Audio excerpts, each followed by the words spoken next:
Good morning, good afternoon, good evening, wherever you happen to be in this world. This is John West back again with Japanese business and economy.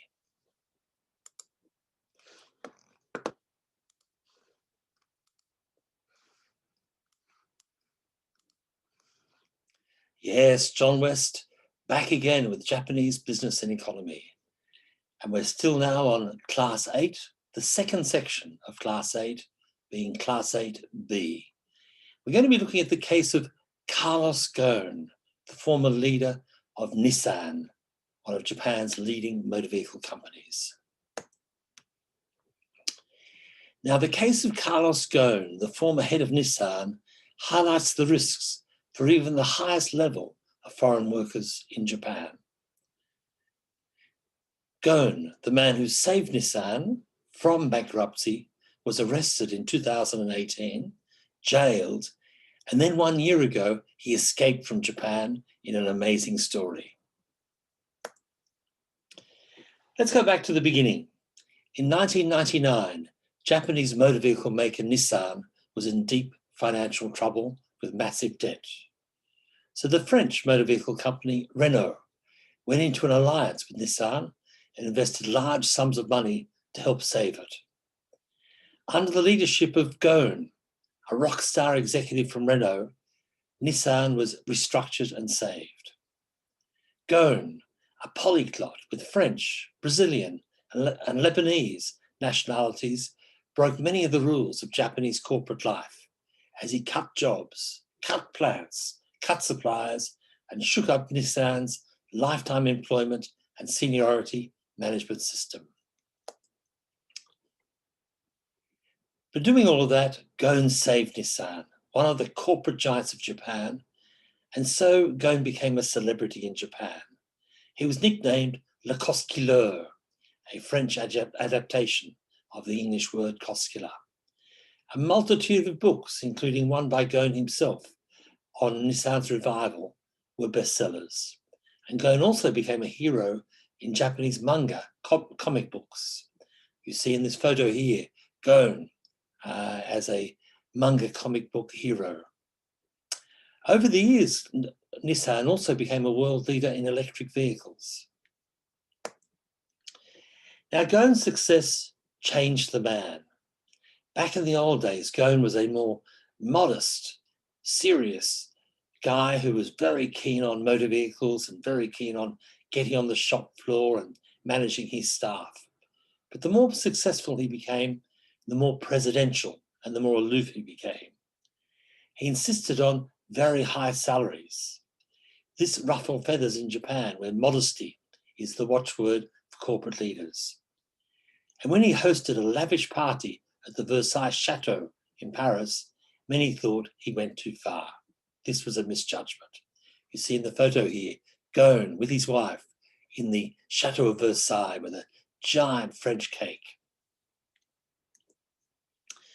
But Ghosn's commitment and ambitions for the Renault-Nissan alliance were unrelenting. He was unstoppable. In 2016, he expanded his empire when Nissan acquired a controlling stake in the troubled Mitsubishi Motors. And at the time of his arrest, discussions were underway with Fiat Chrysler. Out of the blue, in November 2018, Ghosn was arrested as he was getting off his private jet at Tokyo's Haneda Airport.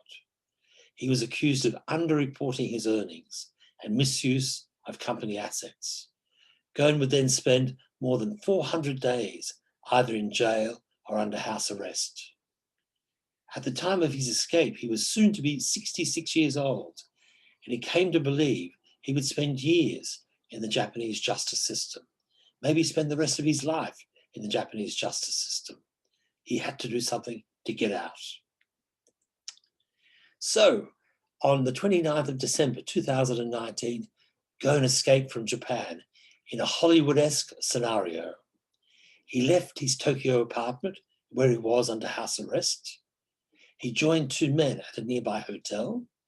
He then took the bullet train, the Shinkansen, from Tokyo to Osaka, and he stayed at a hotel near the airport. Now, the two men with him left the hotel at the airport carrying two large containers, including an audio equipment box in which Ghosn was apparently hidden. They boarded a private jet for Istanbul, where they were picked up by another jet for Beirut, where Ghosn is living now. Recall that Ghosn has 3 passports: French, Brazilian, and Lebanese. So he was able to get into Lebanon, Beirut, without any problem.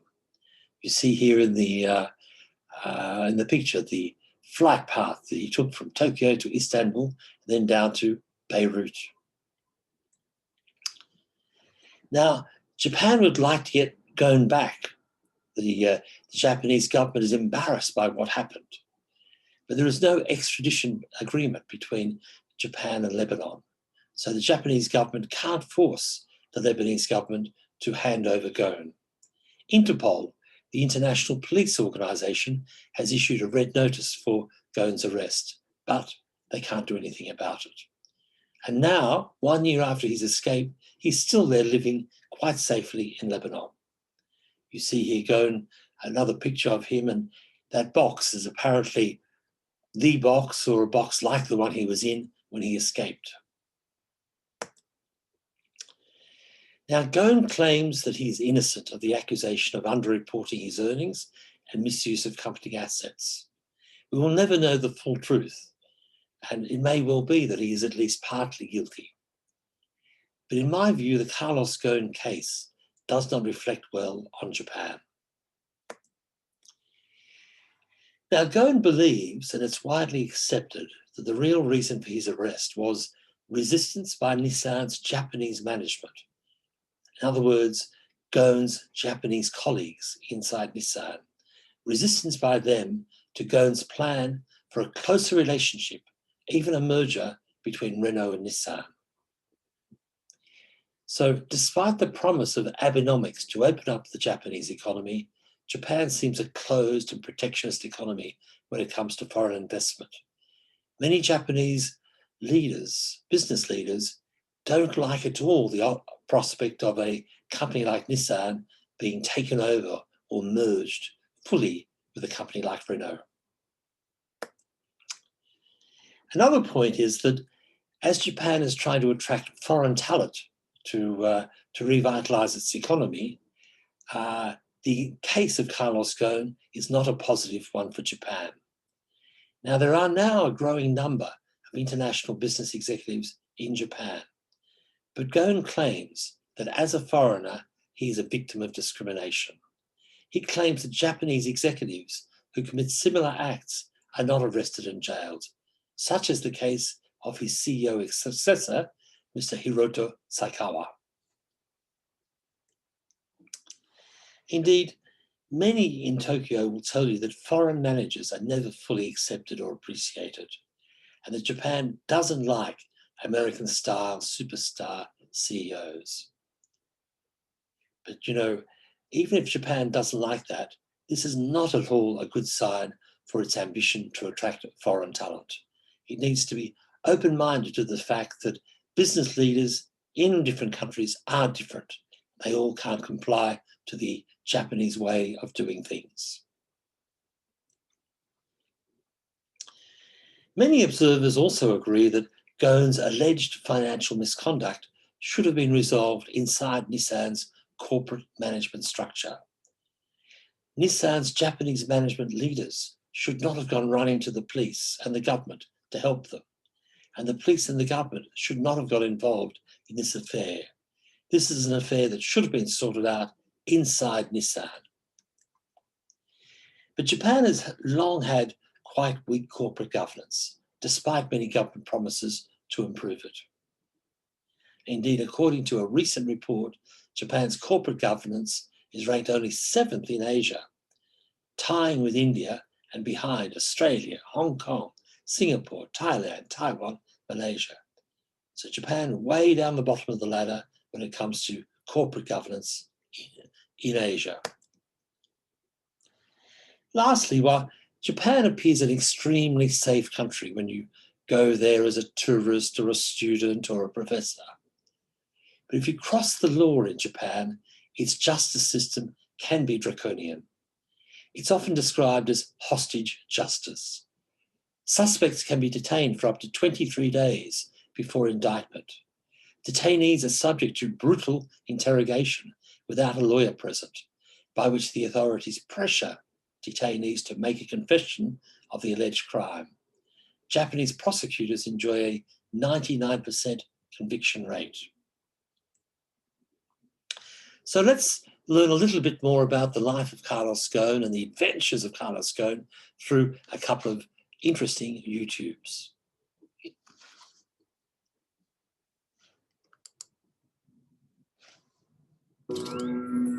Some people will do anything for money.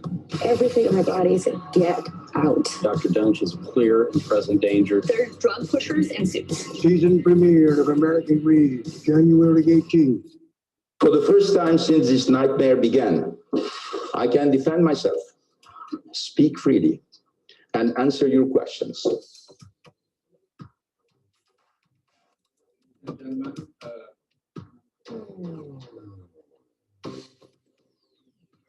The charges against me are baseless. Why do you think the prosecutors have leaked false information to the press against the Japanese law?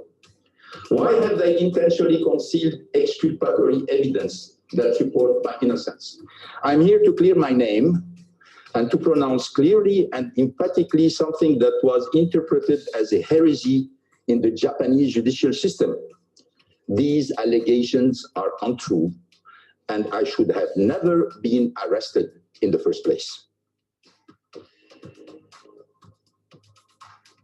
All the bank accounts, my bank accounts, Bawan bank accounts, Kumar bank accounts, Jufali bank accounts have all been swept, all of them. All bank accounts in the world. So if there was any payment which was suspicious, I can tell you, it would be front page of the Nikkei or of the Sankei before it will come directly by the prosecutor.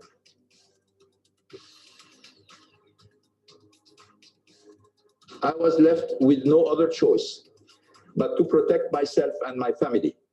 It was a difficult decision and a risk one only takes if resigned to the impossibility of a fair trial. I'm not above the law, and I welcome the opportunity for the truth to come out and to have my name vindicated and my reputation restored.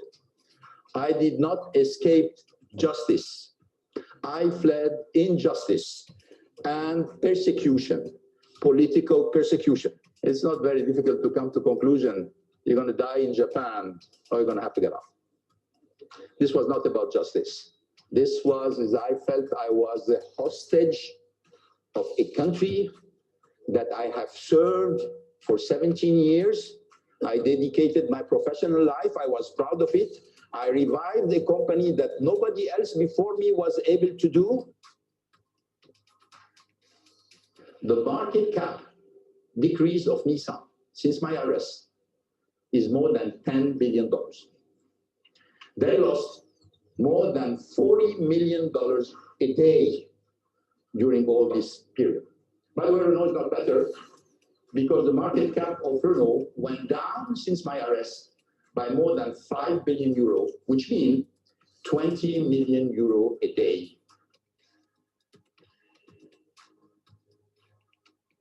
I propose a holding company where you have one share for the lines. That means there is no more Renault share, Nissan share.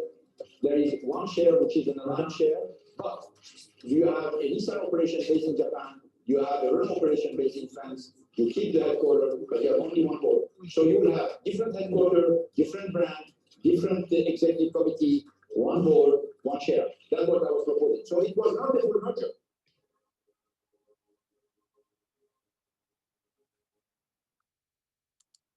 So Carlos Ghosn, insistent that he's innocent, insistent that he's a victim of persecution. What next for Carlos Ghosn?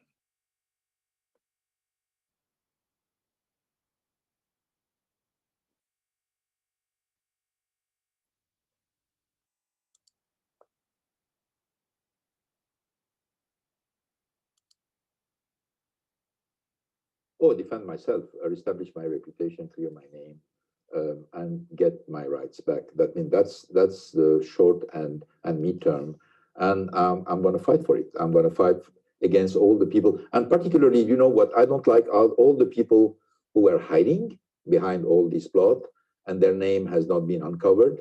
You know, I'm going to go and unveil the truth. I want the facts and the truth to be unveiled so the public can judge exactly what happened. And I'm not only fighting for me, even though my case is my main concern, I'm also fighting for all the people who are suffering from the system and who do not have the privilege of a name who is known and have not the privilege to have enough financial resources to have good lawyers who can defend themselves. But you know that if there's never a trial, if Japan never agrees to a trial, this will be one of those stories where it's your word against their word. Yeah. Which then brings up the question, can you ever truly clear your name? Yeah, well, I think I can, and I'm looking for a trial in a place where defense has rights.